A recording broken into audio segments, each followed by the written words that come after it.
Alhamdulillah wassalatu wassalamu ala Rasulillah wa ala alihi wa sahbihi wa mawalah wa la hawla wa la quwwata illa billahi wa ba'du. Kita lanjutkan kajian kita masih membahas tafsir singkat dari surah Al-Baqarah, dan kita masuk pada ayat ke 161.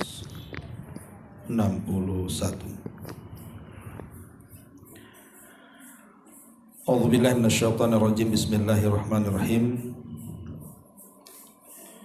Innal ladzina kafaru wa matu wa hum kuffarun ulaika 'alaihim la'natullahi wal malaikati wan nasi ajmain khalidina fiha la yukhaffafu 'anhumul adzabu walahum yunzarun. Wa ilahukum ilahu wahid la ilaha illahu ar-rahman ar-rahim. Sesungguhnya orang-orang kafir dan mereka mati di atas kekafiran, maka mereka akan mendapatkan laknat Allah, laknat para malaikat, dan laknat seluruh manusia. Mereka kekal di dalamnya dan tidak akan diringankan azab bagi mereka, dan juga tidak diberikan tangguhan.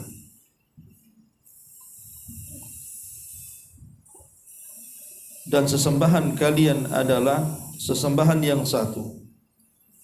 Tidak ada yang berhak disembah kecuali Dia, dan Dia Zat yang Maha Penyayang lagi Maha Pengasih. Di sini Allah Subhanahu wa taala menjelaskan kondisi orang-orang kafir yang masuk neraka. Allah Subhanahu wa taala mengatakan, innal ladzina kafaru, sesungguhnya orang-orang kafir. Tentu kafir ini bermacam-macam. Ada yang kafir asli, memang dari kecil dia kafir, terlahir dari ibu bapa yang kafir. Ataupun kafir karena murtad. Dulunya dia muslim, kemudian dia murtad menjadi Nasrani ataupun menjadi Yahudi atau menjadi agama-agama di luar daripada Islam, akhirnya jadi kafir. Ataupun kafir karena kemunafikan, munafik keyakinan, penampakan hanya zahirnya Islam tapi hatinya dipenuhi dengan kebencian. Lah, tiga-tiganya kafir. Mau kafir asli, mau kafir murtad, mau kafir munafik, tiga-tiganya kafir. Lah, kalau seandainya tiga kelompok ini mereka diwafatkan oleh Allah Subhanahu wa taala dalam kondisi belum bertobat kepada Allah Subhanahu wa taala, alias mereka mati di atas kekafiran, maka Allah Subhanahu wa taala ancam mereka, ulaika alaihim la'natullah, maka mereka akan mendapatkan laknat Allah. Maksud laknat Allah di sini artinya Allah akan menjauhkan mereka dari kasih sayangnya, dari rahmatnya. Dan tentu kalau sampai Allah Subhanahu wa taala kelak pada hari kiamat tidak menurunkan rahmatnya kepada orang-orang ini, berarti dipastikan nasibnya akan mengalami kecelakaan. Karena orang masuk surga itu karena rahmat, sementara rahmat Allah Subhanahu wa taala dijauhkan, berarti selamanya dia tidak akan masuk surga. Karena orang masuk surga itu karena rahmat masalahnya. Ketika orang dijauhkan dari rahmat, berarti dijauhkan dari surga dan didekatkan dengan azab neraka. Bukan hanya Allah Subhanahu wa taala yang melaknat orang-orang seperti ini, tetapi wal malaikati, dan para malaikatnya. Maksudnya laknat para malaikat adalah malaikat berdoa kepada Allah agar Allah Subhanahu wa taala melaknat mereka. Jadi Allah diminta para malaikat untuk terus melaknat kepada orang-orang kafir ini. Itulah makna laknatnya para malaikat. Dan kalau para malaikat juga ikut melaknat dan mendoakan laknat dan meminta kepada Allah untuk melaknat, berarti memang orang-orang kafir ini di atas kebinasaan. Cukup tidak wan nasi ajmain, bahkan seluruh manusia akan melaknatnya. Terjadi silang pendapat di antara ulama, apa maksud yang dimaksud dengan an-nas di sini manusia? Ada yang mengatakan maksudnya orang-orang yang beriman. Jadi seluruh orang-orang yang beriman pada hari kiamat akan melaknat orang-orang kafir. Semua orang-orang yang beriman pada hari kiamat akan melaknat orang-orang kafir. Ini satu pendapat. Kemudian pendapat yang kedua, tidak maksudnya an-nas di sini umum. An-nas di sini umum, tidak hanya orang-orang yang beriman yang melaknat orang-orang kafir, tetapi sesama orang kafir satu dengan yang lainnya saling melaknat. Dan itu dijelaskan di banyak ayat di dalam Al-Quranul Karim, bagaimana masing-masing kafir itu melaknat satu dengan yang lainnya. Contoh saja, Allah Subhanahu wa taala berfirman bagaimana orang-orang atau masing-masing orang kafir itu melaknat satu dengan yang lainnya ketika satu dengan yang lainnya saling menyalahkan. Satu dengan yang lainnya saling menyalahkan. Makanya nanti pada hari kiamat itu terjadi dialog antara orang yang tersesat dan orang yang menyesatkan. Di antaranya perdebatan antara orang-orang yang beribadah kepada selain Allah dengan peribadatannya. Allah Subhanahu wa taala sebutkan dalam surah Asy-Syu'ara ayat 96 sampai 99. Qalu wa hum fiha yakhtasimun. Mereka berkata sambil bertengkar di dalam neraka, Tallahi in kunna lafi dhalalim mubin. Demi Allah sesungguhnya kita dahulu di dunia dalam kesesatan yang nyata. Idnu sawwikum bi rabbil alamin, karena kita mempersamakan kamu berhala-berhala dengan Tuhan seluruh alam. Wa ma adallana illal mujrimun, dan tidak ada yang menyesatkan kita kecuali orang-orang yang berdosa. Artinya antara orang yang menyembah dan yang disembah itu akan bertengkar di neraka, saling melaknat satu dengan yang lainnya. Termasuk juga dijelaskan dalam surah Ghafir ayat 47-48. Allah mengatakan wa idyatahajuna finnar fayaqulu dhu'afa lilladzina istakbaru inna kunna lakum taba'an fahal antum mughnuna 'anna nasiban minan nar qala alladzina istakbaru inna kulla fiha inna kulla fiha innallaha qad hakama bainal ibad.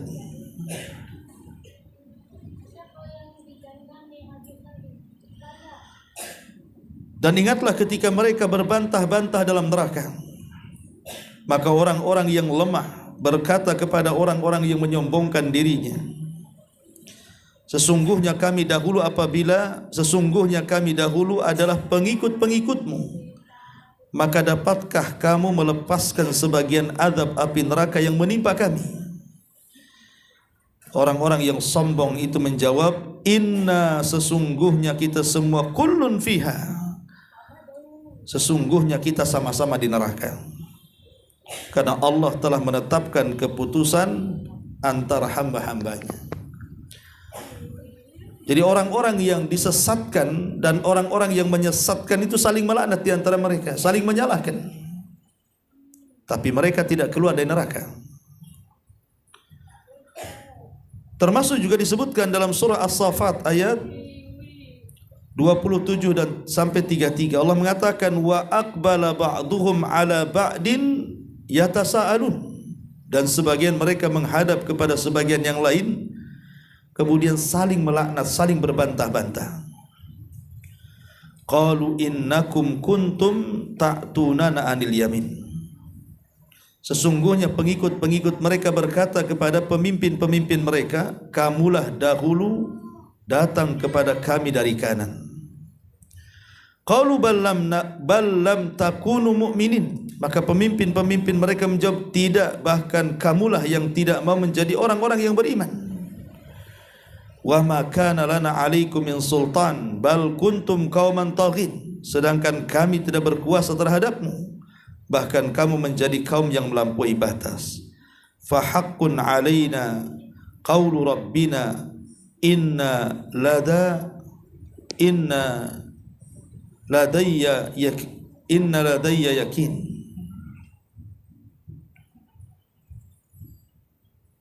Afwan, fa haqqun 'alaina qaulu rabbina inna ladhaikun fa aghwaynakum inna kunna ghawin fa innahum yawma idzin fil adzabi mustarikun. Maka pantas putusan azab Tuhan menimpa kita, pasti kita akan merasakan azab itu. Maka kami telah menyesatkan kamu, sesungguhnya kami sendiri orang-orang yang sesat, maka sesungguhnya mereka pada hari itu bersama-sama akan merasakan azab Allah Subhanahu wa ta'ala. Dan banyak ayat yang lainnya yang menunjukkan sesama orang-orang yang masuk ke dalam neraka itu saling menyalahkan dan saling melaknat. Itulah makna wan nasi ajmain.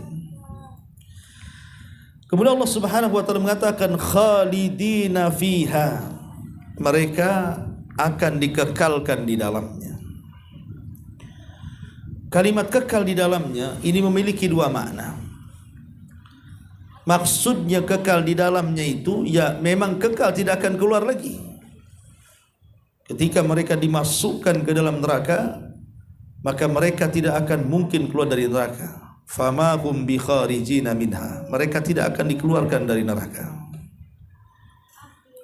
Tapi makna yang kedua maksudnya khalidina fiha itu saking lamanya di neraka, maka mereka pun dinyatakan kekal di dalamnya. Tapi ujung-ujungnya juga dikeluarkan. Tapi saking lemahnya di neraka itu sehingga diitlakkan kalimat kekal. Seperti umpamanya Allah Subhanahu wa ta'ala ketika menceritakan hukum orang yang bunuh diri, maka Nabi SAW mengatakan orang yang bunuh diri itu khalidina fiha, akan dikekalkan di dalamnya. Maksudnya di neraka. Bukan berarti orang yang bunuh diri tidak akan keluar dari neraka, tidak. Tetapi kalau dia masuk neraka dikekalkan di dalamnya itu saking lamanya. Atau contoh yang lain, Allah Subhanahu wa ta'ala mengatakan dalam surah An-Nisa ayat 93, wa man yaqtul mu'minan muta'ammidan fajaza'uhu jahannam khalidina fiha. Barang siapa yang membunuh seorang mukmin secara sengaja, maka balasannya jahannam dan ia dikekalkan di dalamnya. Kalimat dikekalkan di dalamnya bagi seorang pembunuh mukmin secara sengaja bukan berarti kemudian tidak akan keluar dari neraka, tidak. Saking lamanya di neraka. Makanya Allah bahasakan dengan kekal, khalidina fiha. Jadi kekekalan di neraka itu ada dua. Ada yang kekal tidak akan keluar lagi selamanya, seperti orang-orang musyrik, orang-orang kafir, baik kafir asli, kafir murtad atau kafir munafik. Ataupun yang dimaksud adalah para pelaku dosa besar. Para pelaku dosa besar, para pembunuh, maka mereka akan dikekalkan, maksudnya dilamakan di dalamnya. Karena penyebab-penyebab masuk neraka itu banyak. Penyebab-penyebab masuk neraka itu banyak sekali. Di antaranya karena kekafiran dan kemunafikan. Orang kafir dan munafik itu diletakkan oleh Allah Subhanahu wa taala di neraka yang paling dalam. Walaupun secara tingkatan tentu munafik lebih dalam lagi. Kemudian yang kedua orang murtad. Kemudian di atasnya lagi baru kafir asli. Artinya munafik paling dalam sendiri. Kemudian di atas munafik orang murtad. Kemudian di atasnya orang-orang kafir asli.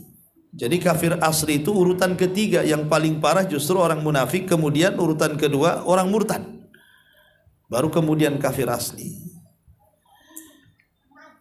Ma'asyiral muslimat yang dimuliakan Allah Subhanahu wa taala. Jadi penyebab orang masuk neraka atau maksudnya dikekalkan di neraka itu karena kekafiran ataupun karena kemunafikan ataupun karena kesyirikan. Nah, ini yang menjadikan kekalnya di neraka. Adapun dosa-dosa yang tidak mengekalkan manusia di neraka itu banyak, ya umumnya dosa-dosa besar. Seperti umpamanya tadi membunuh seorang muslim secara sengaja. Ataupun umpamanya berzina, kemudian juga makan riba, kemudian memakan harta anak yatim, termasuk berdusta, ghibah, namimah dan yang semacamnya. Karena dosa itu kan ada dua sumber. Ada yang bersumber dari suluk. Suluk itu dari akhlak. Dan ada yang bersumber dari keyakinan. Lah, dosa yang bersumber dari akhlak ya macam-macam, seperti zina, minum khamar, judi, itu kan dosa yang muncul dari akhlak buruk. Dan itu dorongannya hawa nafsu. Tapi ada dosa-dosa itu yang bersumber dari keyakinan. Dan itu adalah dorongannya syubhat dari syaitan, sehingga kemudian orang bisa menjadi kufur, orang bisa menjadi syirik, melakukan kesyirikan dan lain sebagainya. Nah, di sini Allah mengatakan khalidina fiha la yukhaffafu anhumul adzab.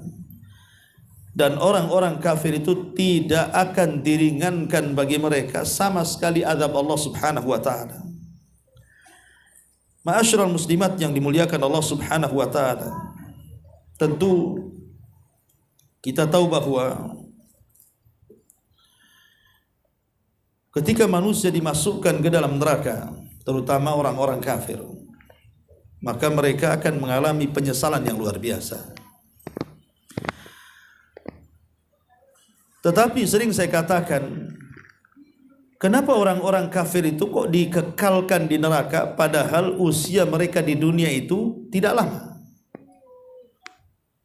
Usia umat Muhammad itu kan berkisar antara 60 sampai 70 tahun saja. Ketika di usia 60 atau anggaplah dihabiskan sampai 70 tahun atau mungkin lebih, kemudian dia mati di atas kekafirannya, maka mereka akan dimasukkan ke dalam neraka dan dikekalkan di dalamnya selama-lamanya. Seolah-olah ada ketidakadilan di sini.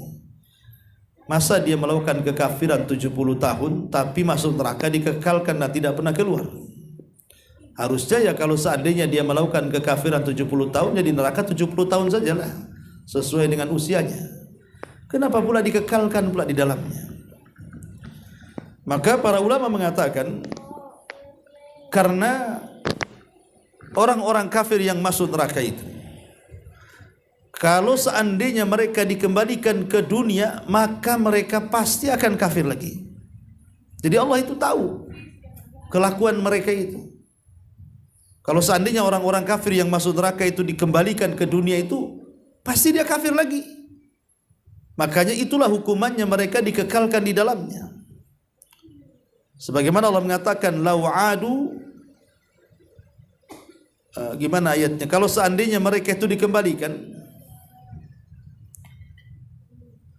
maka mereka akan kembali bima nuhu anhu, terhadap apa yang dilarangkan kepada mereka. Lau radduhu, kalau seandainya mereka dikembalikan, la adu lima nuhu, kata Allah, maka mereka akan kembali dengan kekafirannya. Ada orang yang mengatakan, loh kalau seandainya Allah Subhanahu wa taala sudah tahu nih, pamannya ada bayi orang kafir, dan Allah kan tahu nanti bayi ini kelak akan jadi kafir, dan akan menjadi penduduk neraka. Kenapa Allah tidak mewafatkan di waktu bayi saja, kemudian langsung dimasukkan ke neraka? Kenapa dikasih kehidupan pula di situ? Maka para ulama menjawab, ya. Kenapa Allah Subhanahu wa taala tidak mewafatkan dari kecil?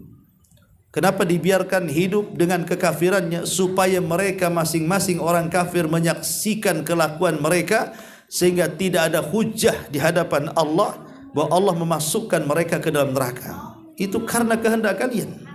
Ya. Ma'asyiral muslimat yang dimuliakan Allah Subhanahu wa taala. Dan kalimat la yukhaffafu anhumul adzab, mereka tidak akan diringankan dari azab. Mereka akan mengalami penyesalan yang luar biasa. Dan itu digambarkan di dalam Al-Qur'anul Karim, surah Fatir 37. Allah Subhanahu wa taala mengatakan, wa hum yastarihuna fiha rabbana akhrij na'mal salihan ghairal ladzi kunna na'mal awalam nu'ammirkum ma yatadhakkaru fihi man tadhakkara wa ja'akumun nadhir fadhuku fama lidh-dhalimin min nasir. Dan mereka menjerit-jerit dalam neraka itu sambil berteriak-teriak, wahai Tuhan kami, keluarkanlah kami dari azab ini.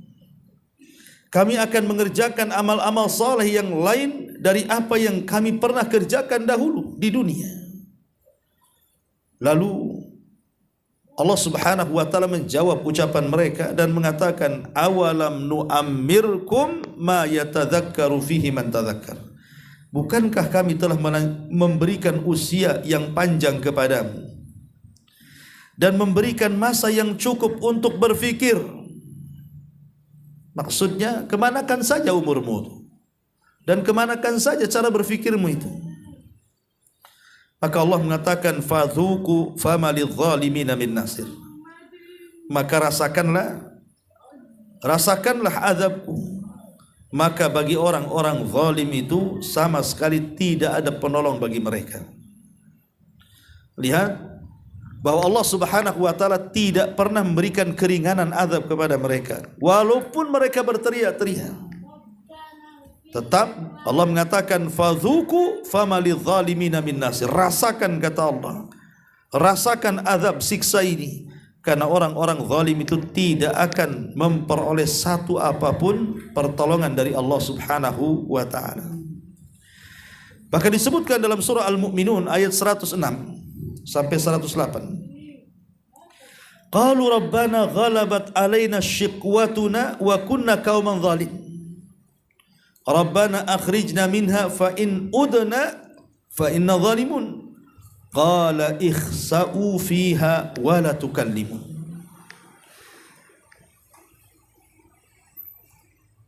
Di sini Allah Subhanahu wa taala mengatakan tentang bagaimana ucapan penduduk neraka. Mereka mengatakan, wahai Tuhan kami, kami telah dikalahkan oleh sebab-sebab kecelakaan kami, dan dengan itu menjadikan kami kaum yang sesat. Wahai Tuhan kami, keluarkanlah kami dari neraka, serta kembalikan kami ke dunia. Setelah itu kalau kami kembali lagi mengerjakan kekufuran, maka sungguh kami termasuk orang zalim. Maka Allah katakan, diam kamu dengan kehinaan dalam neraka, dan janganlah kamu berkata-kata memohon satu apapun kepadaku. Lihat, mereka meminta keringanan kepada Allah Azza wa Jalla, tetapi Allah Subhanahu wa taala justru menyumpal lisan-lisan mereka dan disuruh diam dan disuruh merasakan azab Allah Subhanahu wa taala. Dari sini Allah mengatakan, la yukhaffafu anhumul adzab wa la hum yunzarun. Tidak akan diringankan bagi mereka azab yang sangat pedih, dan juga tidak ada tangguhan dari Allah Subhanahu wa taala. Ma'asyiral muslimin muslimat yang dimuliakan Allah Subhanahu wa taala. Dari ayat-ayat ini kita tahu bahwa apabila Allah Subhanahu wa taala sudah memasukkan manusia ke dalam surga dan Allah masukkan manusia ke dalam neraka, maka Allah Subhanahu wa taala akan panggil kematian. Kemudian kematian itu akan dibentuk dalam bentuk kambing kibas, kemudian diberdirikan di antara surga dan neraka. kemudian disaksikan oleh dua penduduk itu, maka disembelilah kambing jelmaan dari kematian itu, maka tidak ada lagi kematian karena kematian sudah disembelih. Maka Allah Subhanahu wa taala akan mengirim penyeru untuk menyeru kepada penduduk sorga dan mengatakan, ya ahlal jannah khuludun la mauta lakum, wahai penduduk sorga, kekalah kalian, tidak ada lagi kematian bagi kalian. Maka penduduk sorga pun merasa bahagia dengan informasi tersebut, karena mereka akan merasakan kenikmatan yang tidak akan berhenti. Kemudian diutus lagi penyeru untuk menyeru kepada penduduk neraka dan mengatakan, ya ahlan nar khuludun la mauta lakum, wahai penduduk neraka, kekalah kalian dan tidak ada kematian bagi kalian. Ketika kemudian penduduk neraka mendengarkan seperti itu, maka mereka pun menangis dan menyesal, karena mereka akan terus disiksa oleh Allah Subhanahu wa taala dan tidak akan pernah keluar dari situ. Ma'asyiral muslimin muslimat yang dimuliakan Allah Subhanahu wa taala, dan itu digambarkan di dalam Al-Qur'an surah An-Nisa kan, kullama nadijat juluduhum baddalnahum juludan ghairaha liyadhuqul adzab. Allah Subhanahu wa taala mengatakan dalam surah An-Nisa, setiap kali kami kelupaskan kulit mereka, maka kami ganti lagi kulit mereka dengan kulit yang baru. Kemudian kami kelupaskan kembali, kemudian kami ganti lagi dengan yang baru. Terus seperti itu. Untuk apa? Liyadzuqul adzab, agar mereka merasakan azab Allah Subhanahu wa taala. Jadi azab neraka itu seperti itu, akan terus-terusan. Dan di neraka itu tidak ada kematian, yang ada hanya siksaan demi siksaan. Ma'asyiral muslimat yang dimuliakan Allah Azza wa Jalla, makanya dalam ayat ini Allah ingin mengancam mereka, orang-orang kafir yang sebelumnya bicara tentang orang-orang yang sombong akan kebenaran atau orang-orang yang menutupi kebenaran, bahwa itu adalah perbuatan orang-orang kafir. Dan orang-orang kafir itu kalau mati dan mereka dalam kondisi di atas kekafiran, maka mereka akan mendapatkan laknat Allah, laknat para malaikat, laknat seluruh manusia, dan mereka dikekalkan di dalamnya dan tidak diringankan azab sama sekali, dan mereka tidak pernah akan ditangguhkan. Jadi azabnya akan terus menerus. Ya, itulah azab neraka yang digambarkan dalam Al-Quran di sini. Kemudian Allah Subhanahu wa taala mengatakan di sini, wa ilahukum ilahu wahid la ilaha illahu ar-Rahman ar-Rahim. Dan Tuhan kalian adalah Tuhan yang satu. Tidak ada sesembahan yang berhak disembah kecuali Dia. Dialah zat yang maha penyayang lagi maha pengasih. Nabi SAW satu hari berkhutbah di haji beliau, Hajjatul Wada. Nah, salah satu khutbah beliau di padang Arafah itu adalah, Ayyuhan nas, inna rabbakum wahid, inna abakum wahid, wa inna rabbakum wahid, kullukum li Adam wa Adamun min turab. Kata Nabi SAW berkhutbah itu di hadapan manusia ketika Hajjatul Wada, wahai manusia, sesungguhnya Bapak kalian satu, dan sesungguhnya Rabb kalian juga adalah satu. Kalian semua berasal dari Adam, dan Adam berasal dari tanah. Nabi SAW sudah mengingatkan kepada kita dalam Hajjatul Wada bahwa Rabb kita adalah Rabb yang satu. Itulah yang disebut dengan Esa, Qul huwallahu ahad, Allahus samad. Dan ini bantahan kepada orang-orang Nasrani yang menganggap bahwa Tuhan itu terbagi-bagi. Mereka mengatakan ada Tuhan Anak, Tuhan Ibu, Ruh Kudus, dan begitu seterusnya. Ataupun orang-orang Yahudi yang menuhankan Uzair, ataupun orang-orang musyrik yang menuhankan berhala-berhala dan dikatakan banatullah, anak wanitanya Allah, dan begitu seterusnya. Maka datang agama tauhid, agama Islam, kemudian menyerukan manusia untuk hanya menyembah satu Tuhan, wa ilahukum ilahun wahid. Tentu logikanya, kalau seandainya di alam semesta ini ada dua Tuhan, artinya ada dua penguasa, pasti akan terjadi perselisihan antar Tuhan. Tidak mungkin tidak. Kalau seandainya ada dua penguasa di alam semesta ini, akan terjadi perselisihan. Yang satu pengen A, yang satu pengen B. Walillahil mathalul a'la lah. Kita lihat kepada makhluk saja, kalau di Batam ini ada dua wali kota, nggak aman Batam itu. Yang satu wali kotanya pengen ini, yang satu pengen itu. Tetapi Allah subhanahu wa ta'ala tidak pernah bersyirikat dengan siapapun. Allah itu ilahun wahid. La ilaha illahu. Yang tidak ada sesembahan yang berhak disembah kecuali Dia. Itulah kalimat tauhid, la ilaha illallah. Dan kalimat la ilaha illallah ini terdiri daripada dua kata. Satu penetapan dan satu peniadaan. Dan tauhid tidak mungkin tegak kecuali ada yang dibuang dan ada yang ditetapkan.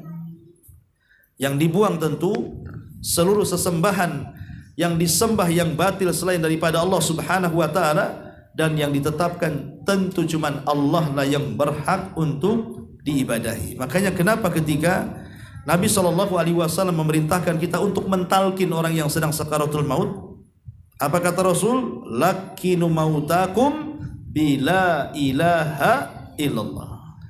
Ejahkan orang yang sedang sakaratul maut di antara kalian dengan kalimat la ilaha illallah. Itulah kalimat tauhid. Jangan kita ini mentalkin dengan hanya menyebut kalimat Allah. Sebagaimana prasangka orang-orang awam, kalau la ilaha illallah itu kepanjangan Ustaz, nanti susah dia ikut kita, makanya kita pendekkan aja menjadi Allah katanya. Nah ini kalimat Allah ini bukan tauhid. Karena tauhid itu harus ada yang dibuang.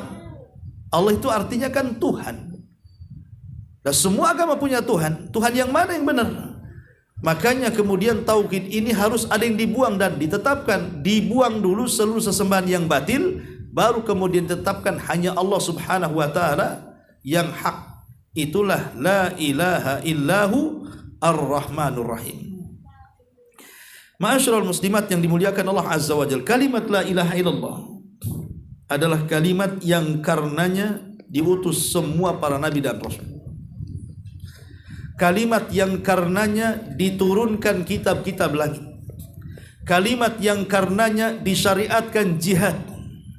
Kalimat yang karenanya orang menjadi haram darahnya ditumpahkan, hartanya dibunuh, dan kehormatannya disingkap. Karena orang yang sudah mengucapkan kalimat la ilaha illallah artinya sudah masukkan dirinya ke dalam Islam. Makanya Nabi SAW pernah marah kepada seorang sahabat namanya Usamah ibn Zaid. Ketika dalam peperangan, Usamah ibn Zaid ini dia mengejar orang kafir. Rupanya masuk ke jalan buntu, tidak bisa keluar orang kafir ini. Kemudian dihunuslah pedang Usamah ini. Tiba-tiba ketika hendak dibunuh, dia mengucapkan kalimat la ilaha illallah. Maka Usamah tetap membunuhnya. Padahal dia sudah mengucapkan kalimat la ilaha illallah.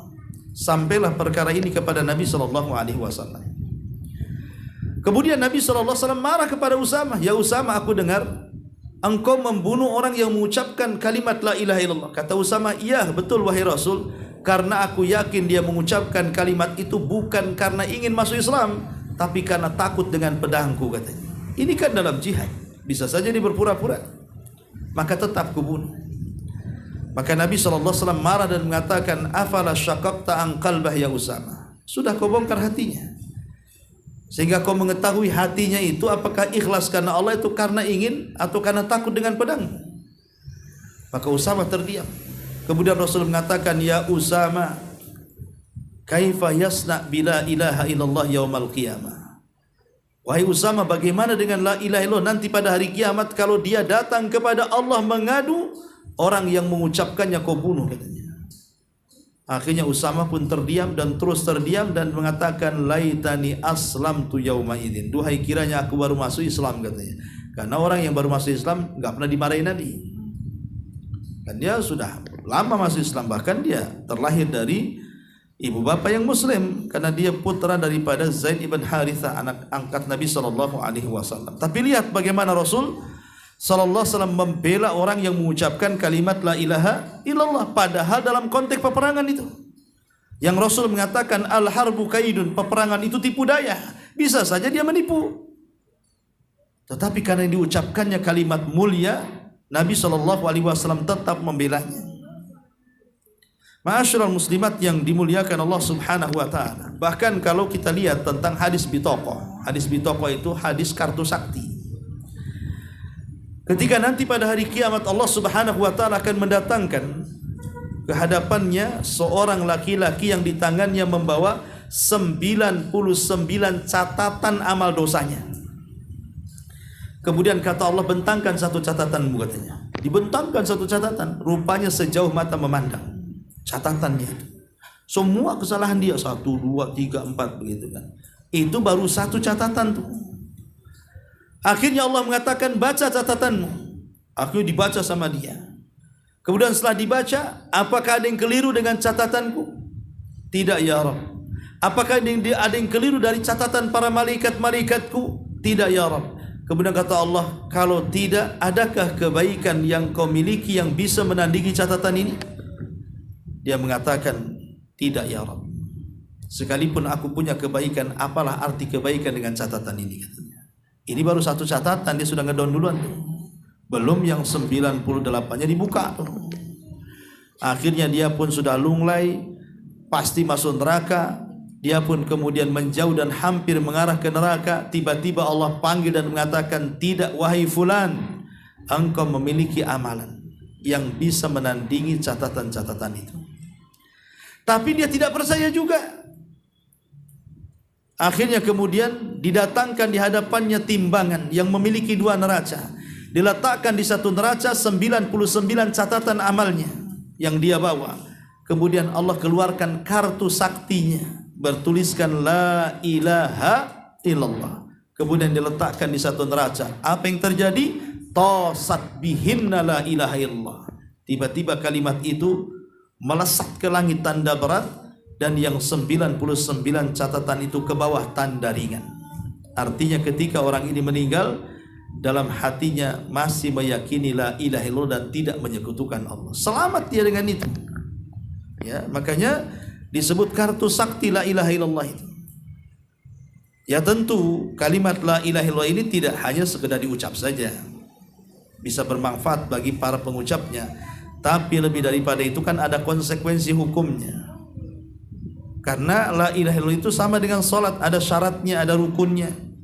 Maka siapa yang memenuhi syarat-syaratnya dan rukun-rukunnya serta kewajiban-kewajibannya, barulah kalimat tauhid itu bermanfaat dalam kehidupannya. La ilaha illahu ar-Rahman ar-Rahim. Dialah zat yang maha penyayang lagi maha pengasih.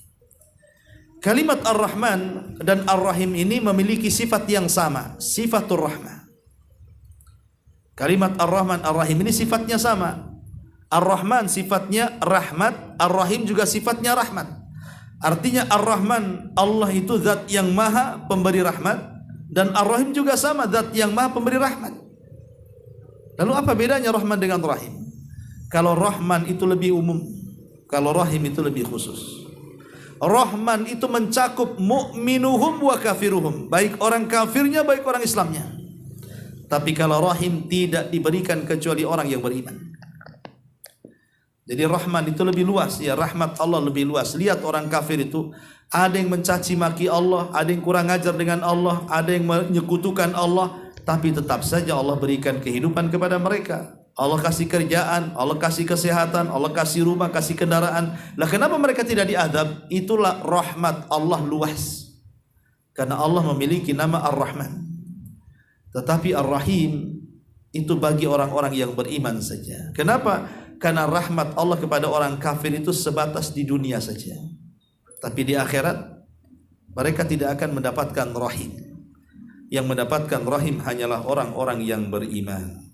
Wallahu a'lam bishawab. Ini di antara tafsir singkat dari Al-Baqarah 161 sampai 163. Wallahu a'lam. Baik.